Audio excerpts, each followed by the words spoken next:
ഒരു താരിഫ് ഫിലൂമിനേക്കാളും മറ്റെന്തോ ഒരു സാധനം ഇങ്ങനെ ഉണ്ടാകുന്നുണ്ട്, ഒരു കാർമേഘം എന്തോന്ന് ഉണ്ടാകുന്നുണ്ടോ എന്ന് എന്തെങ്കിലും തോന്നലുണ്ട്. എന്താ അറിയോ? അപ്പോൾ സ്വർണ്ണവില അറിയാമല്ലോ. അപ്പോൾ കഴിഞ്ഞ 3 ദിവസങ്ങളിലും കുതിച്ചേർന്നൊക്കെയാണ്. ആദ്യം 260, പിന്നീട് 840, പിന്നീട് 200 കൂടി 71,560 ആയിട്ടുണ്ട് ഇപ്പോൾ. അപ്പോൾ ഇനി കൂടുമോ എന്നുള്ളത് എല്ലാവർക്കും വലിയ സംശയം ഉണ്ടാവും. അപ്പോൾ ഈ കഴിഞ്ഞ മണിക്കൂറുകളിൽ ഏറ്റവും പ്രധാനപ്പെട്ട സംഭവങ്ങൾ സംഭവിച്ചത് എന്താണെന്ന് വെച്ച് കഴിഞ്ഞാൽ ഇതൊക്കെ ആൾട്ടായിട്ടുണ്ട്. ആൾട്ടായി എന്തോ വേറൊരു കാര്യം എന്തെങ്കിലും ചിന്തിച്ച് ആൾട്ടായത് തന്നെ. ഈ ബിസിനസ് ഡേ അല്ലല്ലോ, ദുഃഖവെള്ളി ആയതുകൊണ്ട് ഇനി സാറ്റർഡേയും സൺഡേയും അവധിയാണ്. അപ്പോൾ ഇതിലെന്താ കാര്യം എന്താ വെച്ച് കഴിഞ്ഞാൽ, അത് ഞാൻ ആലോചിച്ചിട്ടുണ്ടോ, എന്താ ഇപ്പം ഇത് പരിപാടി. ഈ ഗോൾഡ് വാങ്ങലും വിൽക്കലും ഒക്കെ കടകൾ തുറന്നാൽ അല്ലെങ്കിൽ മറ്റുള്ള രീതിയിലൊക്കെ. അപ്പോൾ ഇത് നടക്കുന്ന ട്രേഡിങ് വേറെ ലെവലാണ്, നമ്മളൊന്നും കരുതണ ലെവലല്ല, ഹൈ ലെവലിൽ. അപ്പോൾ അതിലേക്ക് വരുന്നില്ല. കാരണം അതിനെക്കുറിച്ച് എനിക്ക് കൂടുതൽ അറിയില്ല. അതെപ്പോൾ ഞാൻ എപ്പോഴും ചിന്തിക്കലുണ്ട്. ശനിയും ഞായറും ഇത് അവധിയാണ്. അതേപോലെ ഇന്നിപ്പോൾ ദുഃഖവെള്ളി ആയതുകൊണ്ട് ഇതാണ്. എന്നാലും ഫിസിക്കൽ ഡിമാൻഡ് ജ്വല്ലറികളിലും മറ്റുള്ളതും കൺവെൻഷണൽ ബയേഴ്സ് എപ്പോഴും വാങ്ങുന്നുണ്ട് അവിടെ. വേറെ കാര്യം മറ്റുള്ള ട്രേഡിങ് ആയിരിക്കും ബ്ലോക്കായി കിടക്കുന്നത്. അപ്പോൾ എന്തെങ്കിലും പറഞ്ഞു വരുന്നതെന്ന് വെച്ച് കഴിഞ്ഞാൽ, ഇപ്പോൾ വേറെ കുറേ സംഭവങ്ങൾ നമ്മൾ നേരത്തെ പറഞ്ഞതാണ്. ML അറ്റാക്ക് 270 കൂടുതൽ ആളുകൾ മരിച്ചിട്ടുണ്ട്. ഇന്നിപ്പോൾ ഇറാനും ഇവരും തമ്മിൽ വലിയ ചർച്ചകൾ നടക്കുന്നുണ്ട്. അടുത്ത റൗണ്ട് ഇന്നല്ല, നോർമലി നടന്നു, നാളെ നടക്കാൻ പോകുന്നുണ്ട് റോമിൽ വെച്ചിട്ട്. ഇത് നിർത്തുന്ന അവസ്ഥയിൽ അപ്പോൾ ഇറാൻ ഇപ്പോൾ ലേറ്റസ്റ്റ് ആയിട്ട് അറിയിച്ചിട്ട് എന്താണെന്ന് വെച്ച് കഴിഞ്ഞാൽ, യെസ് ആണവ കരാറിന് റെഡിയാണ്, പക്ഷേ ട്രംപ് 2018 കേട്ടോ ഇത് ഒഴിവാക്കിയിട്ടുണ്ടായിരുന്നു, ഡീലൊക്കെ ഉണ്ടാക്കിയിട്ടുണ്ട്. അതേപോലെ ഇത് ഉപേക്ഷിക്കില്ല എന്നുള്ള ഉറപ്പുള്ള ഗ്യാരണ്ടികൾ ആവശ്യമാണ് എന്നാണ് പറയുന്നത്. മാത്രമല്ല ഫുള്ള് ന്യൂക്ലിയർ എൻറിച്ച്മെൻറ്റ്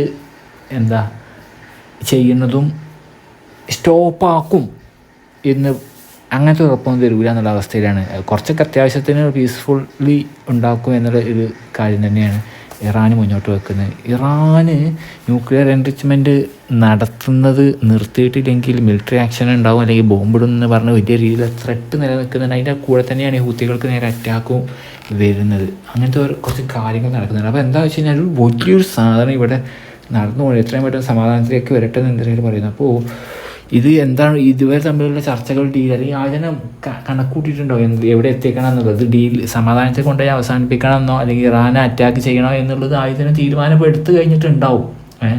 ഇപ്പോൾ രണ്ടാമത്തെ വട്ടം മറ്റേ വാർത്തയിൽ വന്നു. അതായത് ഞാനിതാ ഓഫീസിലെത്തുന്നതിന് മുമ്പ് റഷ്യ ഉക്രൈൻ യുദ്ധം അവസാനിപ്പിക്കുക എന്ന് ട്രംപ് പറഞ്ഞിട്ടുണ്ടായിരുന്നു. അദ്ദേഹം ഓഫീസിലെത്തിയതിന് മുമ്പ് ഗാസ യുദ്ധം ബൈഡൻ അഡ്മിനിസ്ട്രേഷൻ തലേന്ന് ആ ഒരു എഫക്റ്റ് ഒരു സീസ് ഫയർ ഡീൽ അന്ന് ഫോം ചെയ്തിട്ടുണ്ടായിരുന്നു. ബട്ട് പിന്നീട് വീണ്ടും അറ്റാക്കിലേക്ക് പോയി കുറച്ച് കഴിഞ്ഞിട്ട്. പക്ഷേ ഇത് ഉണ്ടല്ലോ, ട്രംപ് പറഞ്ഞിട്ടുണ്ട് it is more complicated than middle east എന്ന് പറഞ്ഞിട്ടുണ്ടായിരുന്നു. അങ്ങനെ ഒരുപാട് എൻവോയ്സിന് അദ്ദേഹം പറഞ്ഞു വെച്ചിട്ടുണ്ടെങ്കിലും ആ ഡീൽ ഉണ്ടായി. ഇന്നിപ്പോൾ ലേറ്റസ്റ്റ് രാവിലെ ഒരു വാർത്ത വന്നു, ഇപ്പോൾ അടുത്തും പറഞ്ഞിട്ടുണ്ട് ഇത് ഉടനെ ഉപേക്ഷിച്ചേക്കും ആ സീസ് ഫെയറിനുള്ള എഫേർട്സുകൾ എന്നുള്ളതാണ് ഇപ്പോൾ വീണ്ടും പറഞ്ഞിട്ടുള്ളത്. ഇവർ ആരും റെഡി ആയിട്ടില്ലെങ്കിൽ. അതിൻ്റെ ഇടയ്ക്ക് വൈസ് പ്രസിഡൻറ്റ് കുറച്ചൊക്കെ ഒപ്റ്റിമിസ്റ്റിക്കാണ്, സംഭവം ഡീൽ വേഗം ഉണ്ടാക്കാൻ കഴിഞ്ഞേക്കാം റഷ്യ ഉക്രൈൻ പീസ്. ബട്ട് ഇത് വേഗം ഡീലാക്കിയില്ലെങ്കിൽ ആ ശ്രമം ഒഴിവാക്കുമെന്നും ചൈന റഷ്യക്ക് വെപ്പൺസ് കൊടുക്കുന്നുണ്ട് എന്ന് പറഞ്ഞത് സെലൻസ്കി പറയുന്നുണ്ട്. ചൈന അത് നിരാകരിച്ചിട്ടുണ്ട്. മാത്രമല്ല ഏതോ ഒരു ഫേംസിനെ ബാൻ ചെയ്തിട്ടുണ്ട് ചൈനീസ് റിലേറ്റഡ് ആയിട്ടുള്ള.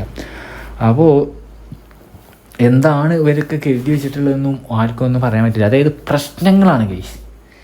ആകെ ഒരു സമാധാനം ഒരു ഇതില്ലാത്ത അവസ്ഥയിലേക്കാണ് പോകുന്നത്. അപ്പോൾ ഗോൾഡിൻ്റെ ഇപ്പോഴത്തെ പ്രൈസ് എന്ന് പറഞ്ഞാൽ സത്യം പറഞ്ഞാൽ വളരെ ചീപ്പാണ്.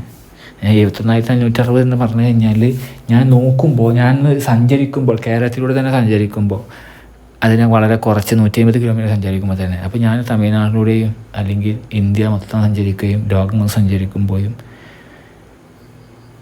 സ്വർണം ഉണ്ടാക്കുന്ന ഖനികൾ എനിക്ക് വല്ലാതെ അല്ലെങ്കിൽ കൂടുതൽ കാണാനൊന്നും കഴിഞ്ഞൊന്നും വരില്ല.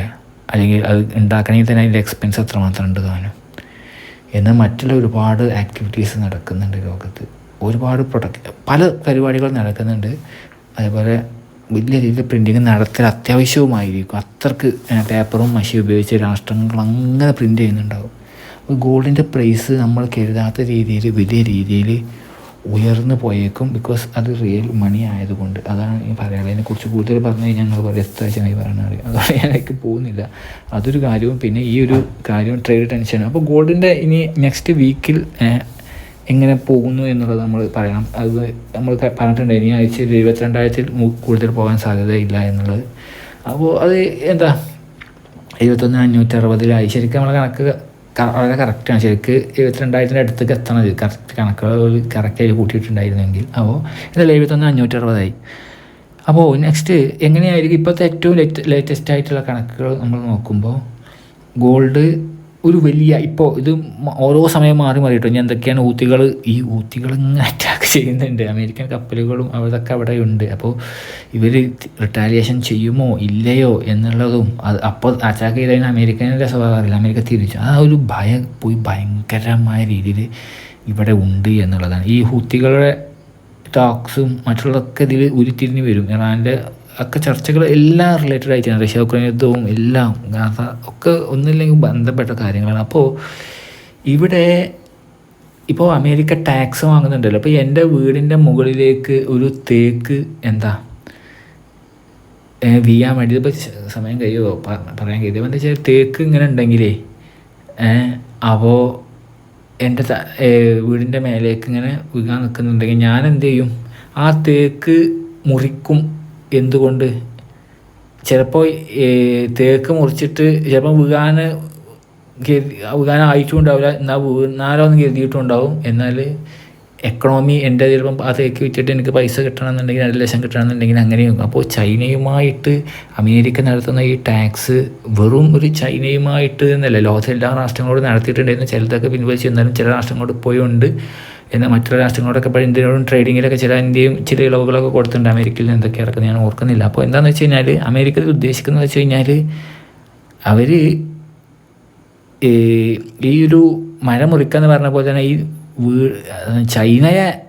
ചൈന ഇങ്ങോട്ട് പ്രശ്നങ്ങൾ ഉണ്ടാക്കുക, അല്ലെങ്കിൽ ചൈനക്കെതിരെന്ന് മാത്രമല്ല അമേരിക്കൻ്റെ എക്കണോമി, അമേരിക്കക്ക് പറയാൻ വയ്യ ചൈനയോട് എന്ന് പറഞ്ഞിട്ടൊക്കെ അത് നടത്താൻ പറ്റുള്ളൂ. അല്ലാതെ ഇപ്പോൾ എനിക്ക് പറയാൻ പറ്റുമോ എൻ്റെ കയ്യിൽ പൈസ ഇല്ലാത്തത് കൊണ്ടാണ് ഈ തേക്ക് വിൽക്കുന്നതെന്ന്, പേരമ്പക്ക് വിൽക്കാൻ സാധ്യതയുണ്ടത് കൊണ്ട് തേക്ക് മുറിക്കുന്നതെന്ന് പറഞ്ഞ പോലെ അമേരിക്കക്ക് ടാക്സ് ആവശ്യമാണ്.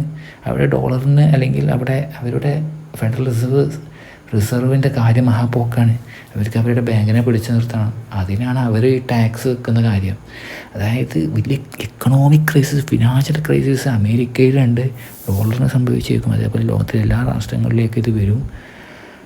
കാരണം ടാക്സ് കൂട്ടണ ഇതുകൊണ്ട്. അപ്പോൾ എന്താ സംഭവിക്കുകയെന്ന് വെച്ച് കഴിഞ്ഞാൽ റിയൽ മണി ആയിട്ടുള്ള ഗോൾഡിൻ്റെ ഉയർച്ച നമ്മൾ ഇതിൽ കാണണം. അതാണ് അതിൽ വരുന്നത്. അപ്പോൾ ഗോൾഡ് ഉയരും എന്നുള്ളതാണ് എൻ്റെ ഇതിൽ പറയാനുള്ളത്. അതിപ്പോൾ മണ്ടയിലേക്ക് വരുമ്പോൾ അത് ഒരു വലിയ രീതിയിലുള്ള ഇപ്പോഴത്തെ സാഹചര്യത്തിൽ എന്തുണ്ടാവില്ല, വലിയ ഉയർച്ചയിലേക്കൊന്നും ഇപ്പോൾ പ്രശ്നങ്ങളൊക്കെ ഉണ്ടായിട്ടുണ്ടെങ്കിലും IMFൻ്റെ ഗ്രോത്ത് ഹാർട്ട് ചെയ്യപ്പെട്ടിട്ടുണ്ട് എന്നൊക്കെ പറഞ്ഞിട്ടുണ്ടെങ്കിലും മണ്ടയിൽ വലിയ രീതിയിലുള്ള ഉയർച്ചകളിലേക്ക് ഇപ്പോഴുള്ള സാഹചര്യം, ഞാൻ അടുത്ത മൊമെൻറ്റുകൾ എന്ത് സംഭവിക്കുമെന്ന് എനിക്കറിയില്ല, വലിയ ഉയർച്ചകളിലേക്ക് മണ്ടയിൽ ഇപ്പോൾ സാധ്യത ഒന്നും ഇല്ല എന്നുള്ളതാണ്. നാളെ മറ്റന്നാളെ സ്വർണ്ണ വലിയ മാറ്റവും ഉണ്ടായേക്കില്ല. Okay, thank you.